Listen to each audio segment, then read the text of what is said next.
Welcome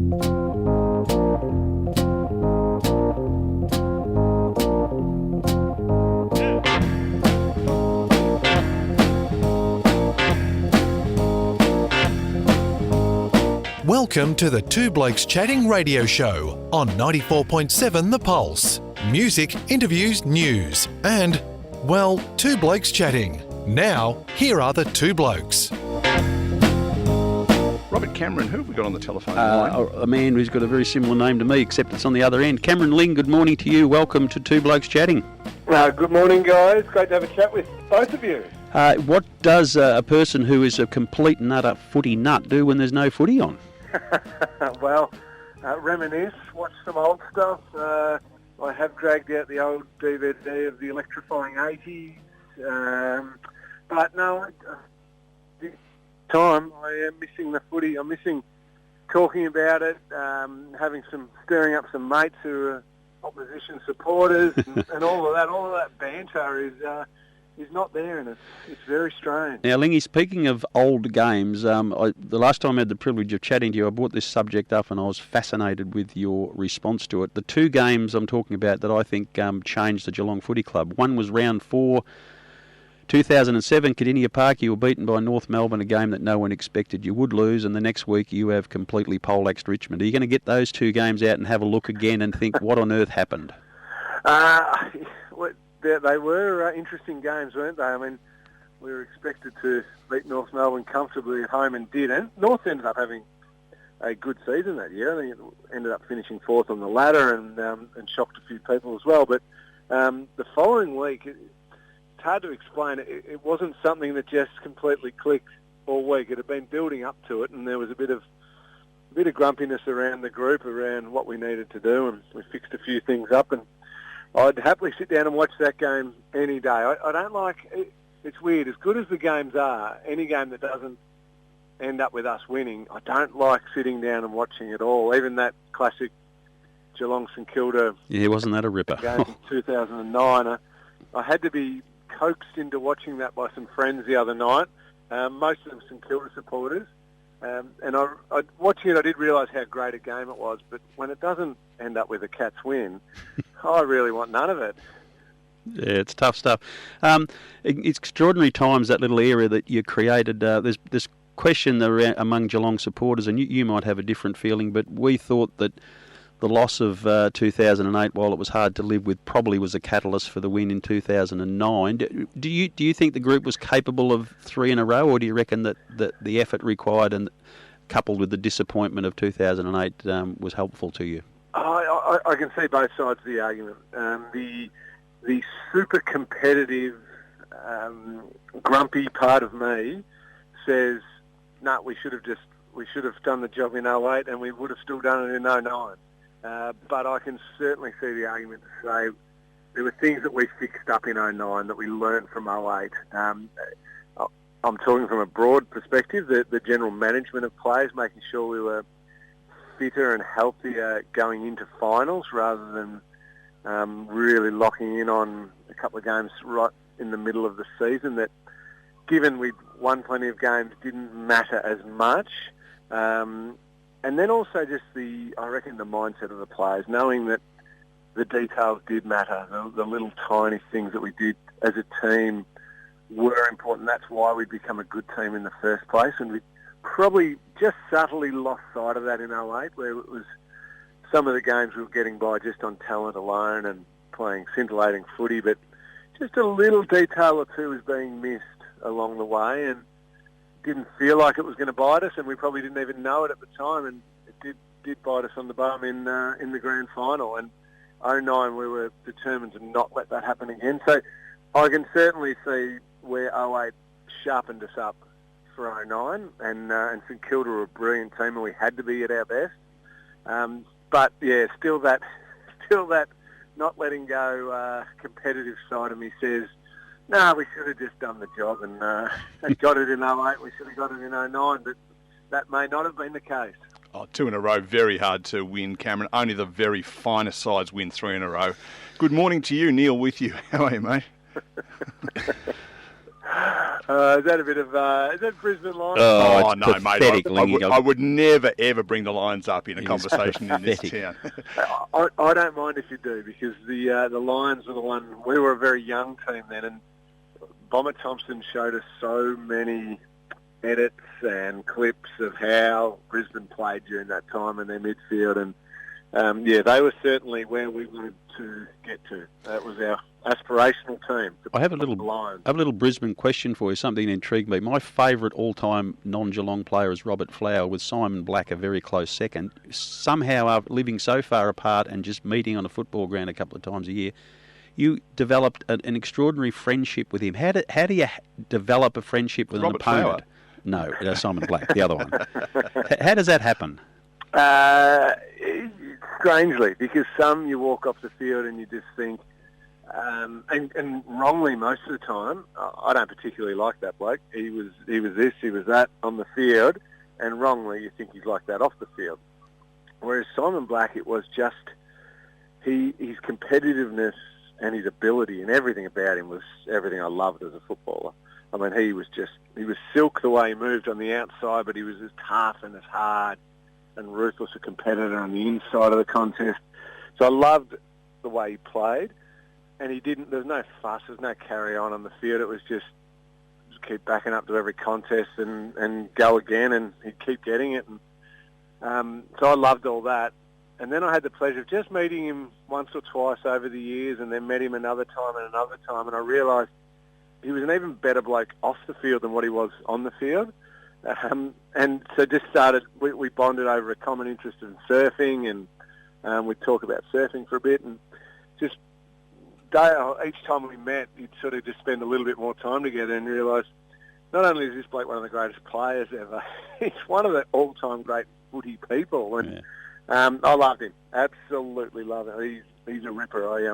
I've just got to somehow convince him to get down to the colder weather here and go for a surf with me. He doesn't like leaving the warmer climates anymore, which is fair enough. Well, he was born in Mount Isa, so it doesn't get much hotter than that, to be honest. So I could talk about the great man all day, and it was his birthday during the week, so happy birthday, Blackie, if you're having a listen in. But let's focus our attention on the Geelong Football Club and the aspiration that they had at the start of this year to play some football. I don't know whether it's lost on you or not, but on today being Saturday the 4th of April 2020, it was going to be the day that you and I and Rob were going to sit next to one another at Cardinia Park, and we were going to call a game of footy between Geelong and Coburg. Tell us a bit about some of the young guys that are coming through the Cats at the minute that the Cats supporters are going to be excited about. Yeah, well, I was quite excited by the opportunity I was going to get from you, which I really do appreciate, and I still want to do. Oh, you're not getting out of it that way. I bought you a jacket. I want to have a crack at just trying to call a couple of games and see how it goes. So I thought, well, what better than Geelong games VFL, where I could not only start practicing some skills of calling, but also see some of the young guns coming through at the Cats. So, I was excited about the year. Unfortunately, it doesn't look like we're going to be able to do it. But, a couple of those young blokes, I want to see... Actually, you know who I don't want to see at VFL level? I don't want to see Charlie Constable. I do not want to call him in one single game at VFL level this year. I want him playing AFL. I just want him to get a good run. I want him 20 games in the ones. I think he played half a dozen or so last year and showed plenty. Rising Star nomination. I want to see him play 20 games this year. So I don't want him in the VFL. Happy not to call his name. And a couple of these other young guys, I want to see Nathan Kruger in fight. I saw glimpses of him last year. I got given a highlights, a couple of clips from him from someone from the club, just so in case he did get a game towards the end of the year in the AFL. But I haven't seen him play full games and really watched him closely. I want to see if he can do some of the things that the club thinks he can. So there's a couple of those types of young guys who've shown glimpses. Either they are playing AFL all year, like I hope Constable is, or they start to completely dominate the VFL. Yeah. And, like a Tom Atkins did, who came through and he got his name up and eventually got on an AFL list just by dominating.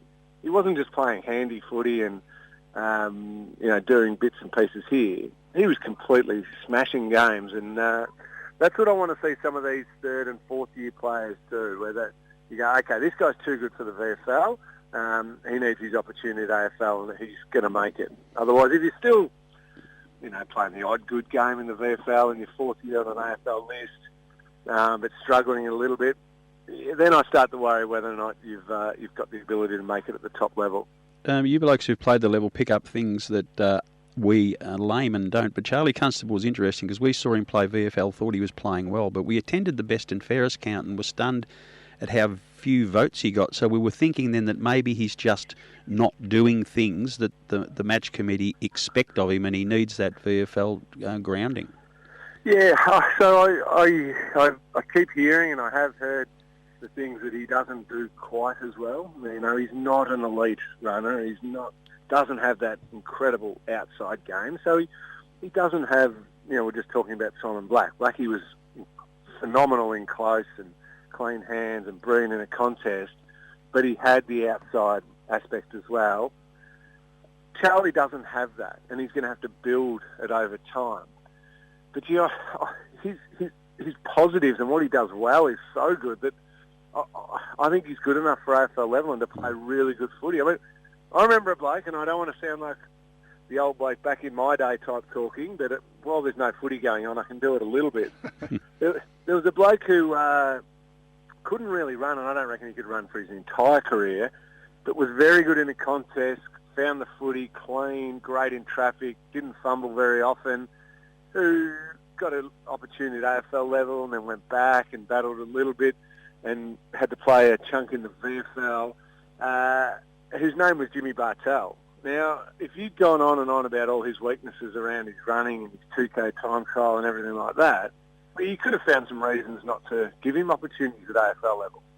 But instead, the focus was on what he did exceptionally well, and that was he played big-time footy, he played finals-type footy, he didn't fumble, he was brilliant in traffic and had great vision. Well, those positives completely outweighed any slight little weakness in his game, and he was one of the greatest players that Cats has ever had. I'm not saying Charlie's going to be a Jimmy Bartell, but I reckon we focus too much on the negatives of players sometimes and don't realise they've got some pretty special weapons that you can put other people around them to make it a really strong midfield unit. One quick question to finish off. You have been a much-loved Geelong supporter, but there's a few Geelong supporters get a bit frayed around the edges since you've been in the commentary box.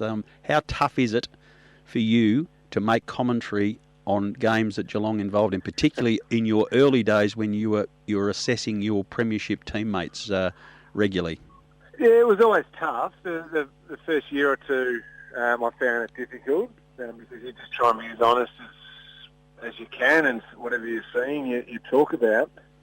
I learnt to just try and relax with it more because stupidly, I checked Twitter after I'd done a Geelong game. Yeah. We get both our listeners to say things to us. I don't do it anymore, but I checked it. One comment was, why is Cameron Ling doing Geelong games? He's completely biased towards the Cats. It's ridiculous. Shouldn't be doing Cats games. Next comment was, straight after it, and from the same game was, why is Cameron Ling so hard on Geelong? He's unfair to the Cats. He's being too negative on the Cats. Most of mine are leaning that way rather than the other, which is odd. Yeah, well, I think if people are watching the same game and they're hearing two different things, people are going to hear what they want to hear. I mean, if Geelong are playing well, I'm going to say they're playing really well and they're doing a good job. If Geelong are playing not so well, then I'll say they're not playing so well. They have weaknesses. They're not a perfect team, so there's areas to be improved on. But they're also a very, very good team. So why not talk it up as well? After that, I thought, well, I can't win trying to placate people who are watching. I'm just going to, whatever I see, I'm going to say. And And some people aren't going to like it, so be it. I'll tell you what, there's a bloke who's reasonably tall who might have worn number 12 at Richmond, who I reckon's got you covered in terms of being slightly biased towards his old team. But let's not go down that path. It's beautiful, isn't it? Love it. Cam, it's great to have a chat, and we seriously... we are shattered that we couldn't get to call a game with you today, but we are absolutely confident and absolutely hanging out for the time when we can actually do that on GoFooty.live, and we look forward to your company then. No, I look forward to it. Thank you for the opportunity. Great to chat, guys. Good on you, mate. All the best. Thanks, mate. There he is, Cameron Ling. He played a bit of footy for Geelong, as I understand it. He did. Yeah. And he played it very well. There was 100 questions I wanted to ask. One was about leadership. His captaincy either side of him were Tom Harley, who was probably not really rated much as a player, but did some stuff more off the ground than being an inspirational on-the-ground leader, a great leader when they needed one, and Joel Selwood, who's probably going to be amongst the Michael Vosses and Luke Hodges of the world as one of the great all-time captains and leaders. Talk about leadership. The other thing I want to ask him, how much different is being an expert commentator on a radio as opposed to the television broadcast of a game. We can chat about that if we get some time today, because I've got a very, very clear opinion on that. We're going to hear from some sponsors, then we're going to hear our next song, and when we come back, we're going to have something really fishy to talk about. This is 94.7 The Pulse. It is the Two Blokes Chatting radio show. If you want to get in touch with us, you can text us on 04999 radio. That's 04999 72346. Or you can WhatsApp us on the same number, or you can go to our Facebook page and leave a comment there. We would love to hear from you. 27 and a half minutes past 9. Let's hear from some sponsors.